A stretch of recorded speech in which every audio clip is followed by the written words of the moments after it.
तो अब कुछ और लोगों से एक बात बताइए, ये नतीजा आए 12-13 दिन हो गया, अब फिर ईवीएम पर चर्चा शुरू हो गई और मुंबई की एक सीट पर कुछ मामला सामने आ गया, कुछ आरोप लगा है, पता है आपको ना?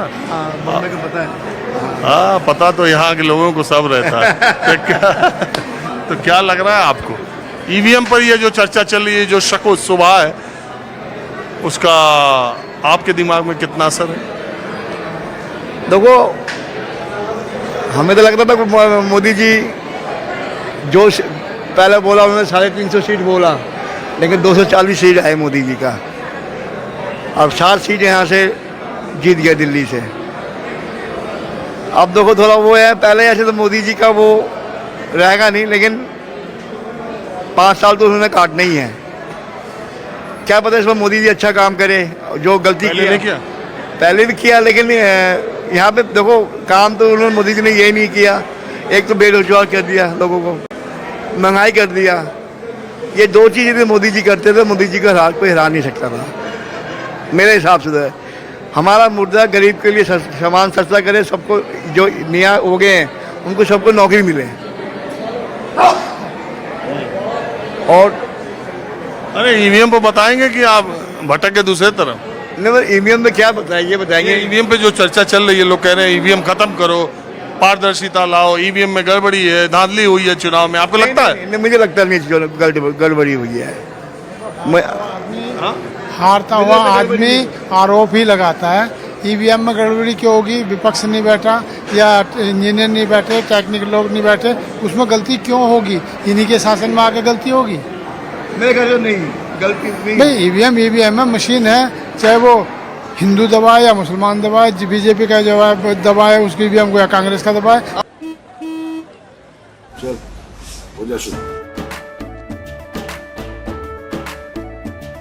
केसरिया से मन जोगी हुआ रे, दिल झूमे देखो पतवारा हुआ रे, दिल झूमे देखो पतवारा हुआ रे।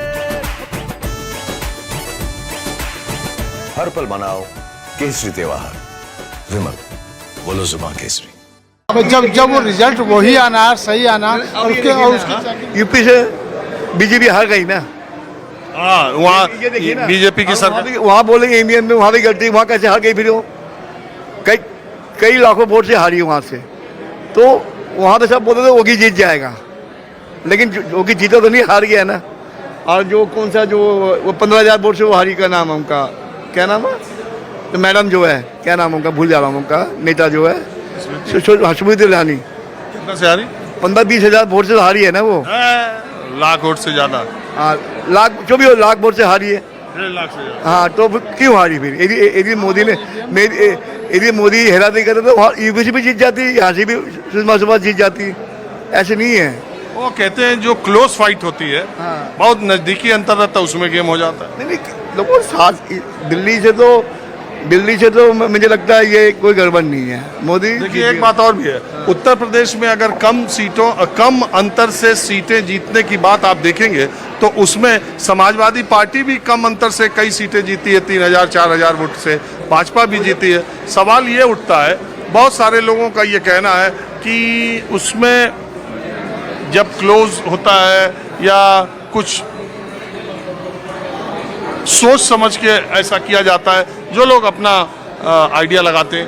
देखो, विपक्ष वाले जो है ना, वो अपनी गलती को गलती ना मान करके और दूसरे पर आरोप मढ़ते हैं, ये गलत है। जब ईवीएम में बीजेपी कम मार्जिन से जीती है, कहीं हारी भी है, तो वहाँ हारी क्यों? अगर जीतना ही उसका नाम लिखा था तो ईवीएम में तो अगर गड़बड़ होती तो बीजेपी वाले हर पॉइंट से, हर मतदान केंद्र से जीतते, लेकिन हारे भी हैं, जीते भी हैं, तो ऐसा तो नहीं हो सकता।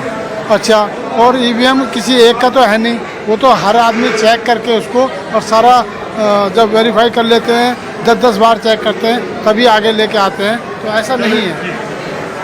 देखिए, जनता के दिमाग में एक शक और शुबा है भी, और बहुत बड़ी आबादी ऐसी है जो ये मानती है कि इसमें कहीं कोई शक और शुबा की गुंजाइश भी नहीं है। मगर सवाल ये उठता है कि चुनाव आयोग एक ऐसी संवैधानिक संस्था है जिसकी निष्पक्षता पर जिसके पारदर्शिता पर कभी भी आम जनता के दिमाग में सवाल नहीं होना चाहिए। और पिछले कुछ वर्षों से इस संस्था को लेकर चुनाव आयोग हमेशा लोगों के निशाने पर रहा है, खासकर विपक्षी दलों के, और चुनाव आयोग ने भी अपनी बहुत बार भूमिका इस तरह की निभाई कि सवाल और बड़े खड़े हुए। अभी फिलहाल ईवीएम का मसला यही नहीं रुकेगा, एक कोशिश ऐसी होनी चाहिए कि जनता में, हालांकि सुप्रीम कोर्ट ने याचिका खारिज कर दी थी, लेकिन फिर भी जनता में ये मैसेज पूरे तौर पर जाना बहुत ज़रूरी है। जनमत तो आ ही चुका है, अभी बहुत सारे इलेक्शन बाकी हैं, हर बार इसी तरह के सवाल उठते हैं और इलेक्शन कमीशन सफाई भी अपनी देता रहता है, भले ही उससे विपक्ष या कोर्ट भी कई बार संतुष्ट नहीं हुआ है। बहरहाल ये चूँकि बड़ा तकनीकी मसला था ईवीएम, इसलिए मैंने यहाँ से आपको लोगों की राय दिखाई। कल कहीं और से फिर हाजिर हूँगा। कैमरामैन उमेश सिंह के साथ राजीव रंजन, न्यूज़ 24 दिल्ली।